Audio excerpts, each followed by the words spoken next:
An interesting study came out with pot. Pot is hot these days. The Boston Medical Center and the Boston University School of Medicine have found, according to this new study, that marijuana has no negative effects on human health. That's right. Let's take a look at some of the study.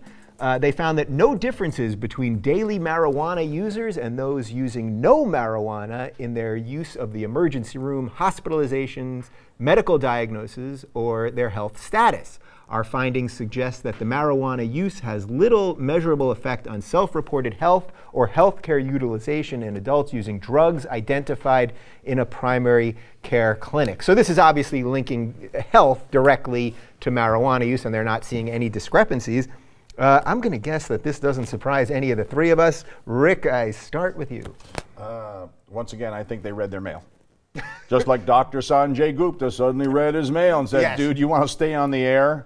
You got a lot of people who are furious with you. You got to give that up. So pretend it's a giant epiphany and change in your position on air. You're up in 5, write something good and go. Yeah. And I think a lot. Essentially, he probably knew, but he knew a long time ago. But his pharmaceutical backers, which might mean they are coming closer to their own cannabinoid pharma version of everything that'll work this time. The one says, okay, tell Sanjay he can ease up a little bit now. Wow, that's really astute, because in the quote, it kind of tells you that. Right. Yeah. But that's a really interesting theory, I think, that you think that they're somehow going to figure out the pharmacological version, and then... One of the boom industries that's saving California and saving Washington and saving Colorado, the economies are boosting up like crazy from it.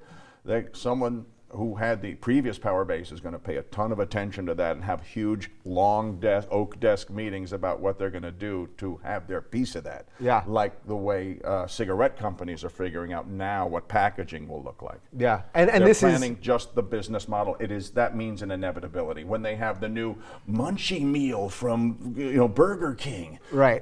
Everyone's prepping and ramping for it now. So you'll get the weed next door to Burger King, and then you'll go in for the munchie meal at Burger King. So obviously this doesn't surprise us, no. But I mean, what is it about everybody that takes them so long? So Sanjay Gupta is a good example, and I know your answer already, but he was one of these people that was completely against it. Then he had this huge mea culpa a couple of weeks ago. Everything I knew was wrong, but I'm not a doctor. I knew that it was okay. I think we all have for a very long time. I think there's two factors going in here. I think you're absolutely right. I think that even in that statement that you just read, you could see that the language they're using is starting to move towards it has no impact on people seeking treatment. It has no impact on the weight of the healthcare system is what they're essentially saying. They're saying emergency rooms and people coming in for treatment are no sicker, are needing no more care, no more financing from the government or anybody. And I think they're also paving the way for it to be legal so they could get money from it. And all they need to do is flip the switch in certain people who need the authorities to tell you. So right now we have lots of older baby boomers. We have lots of conservatives. We have other people that like authoritarian, like it or not, some people like authoritarian things to be told to them before making their decisions. Some people are just more comfortable that way. They're not comfortable getting their information from the internet or common sense. They like to be told ABC equals this, So I think that once the government and once more studies funded by universities and once people like authorities like Dr. Sanjay Gupta, who's now an authority, apparently he's on CNN, great. But that's going to mean that people are more comfortable now with it. So we all knew this. I think people that are forward thinking know this, but it's just that last, there's like the early adopters and there's that last wave. They need to be told it's okay. And now what are those guys called? We have the early adopters. That sounds good. Right. What are the people who you have to drag at the end? The dumb, deaf, and blind. I don't know. The dumb, deaf, and blind. No offense to the blind people and deaf people that are at home going, I knew that, and come on. Right, so just playing the devil's advocate here, as I have to do occasionally, is there any risk in this that if you make all this stuff, or if you make weed legal, that then kids will be trying it younger, and when their brains are forming and the cognitive parts of their brain, and they're putting in weed that often now is much stronger than it used to be and all that kind of stuff? Is there a risk? Compare it to the alcohol model?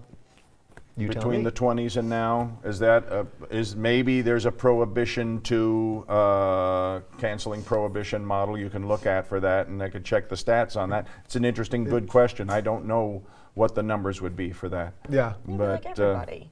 So If you're a kid and you want to drink when you're in junior high or high school, you're probably going to have a few drinks the same way if you were going to smoke pot.